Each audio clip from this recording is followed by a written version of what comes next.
My name is Nicole Hudzinski, and I am the Government Relations Director here in Wisconsin for the American Heart Association. Over the next 4 minutes or so, I'm going to talk with you about our advocacy work and how you can get involved.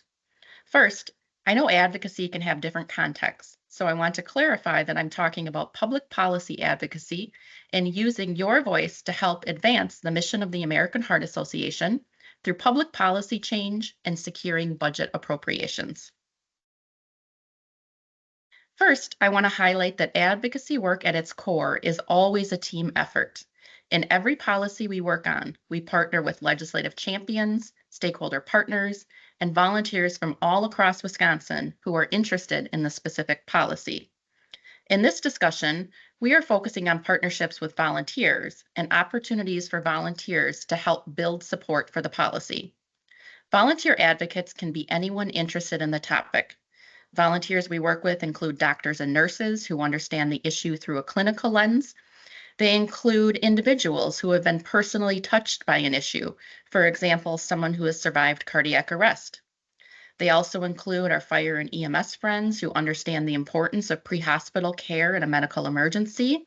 And they also include youth who have witnessed firsthand, for example, the impact that youth vaping has had on their classmates. Anyone can be a volunteer. There are many ways that volunteers can help depending on their interest and comfort level.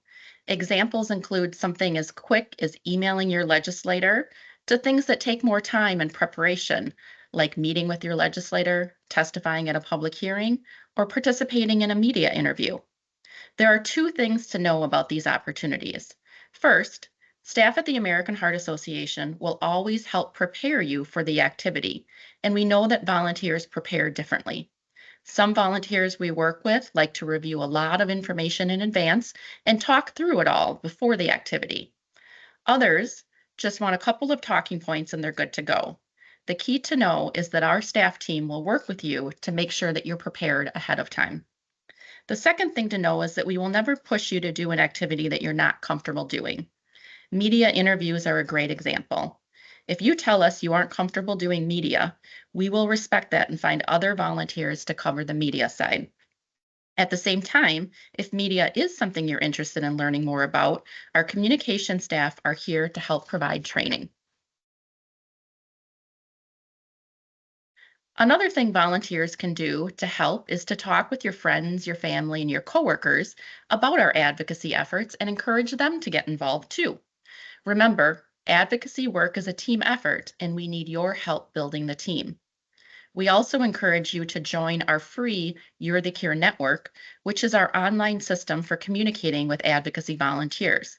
Through this system, we send updates on legislative initiatives, invite invitations to things like lunch and learns and advocacy days, and alerts urging you to contact your legislators. We also encourage you to follow our American Heart Association Wisconsin social media channels to keep up to date on what is happening with our advocacy efforts. We try to post regularly about our advocacy work, including notifications of when we need your help reaching out to your legislators. Petition collection is another example of how volunteers can help. We collect issue-specific petitions similar to the one on the screen and deliver them to legislators to help demonstrate support from their constituents. This is a simple way to build support and a great way to initiate conversation with your friends about our efforts. We'd love your help collecting petition signatures from your friends, your family, and your neighbors. And the last thing listed, which might be the most important, is help connecting us to people who have been personally touched by the issue, in this case, cardiac arrest. That could be survivors, friends, family members, people who have been personally touched and experienced what we're talking about is a critical voice. They can speak firsthand to the importance of the issue, and it is their story legislators will remember when they're deciding how to vote on the issue. In closing, I want to again reiterate that advocacy work is a team effort. We hope you are interested in joining our efforts and encourage you to join our You're the Cure network, follow our social media, and reach out about other activities you might be interested in. Thank you.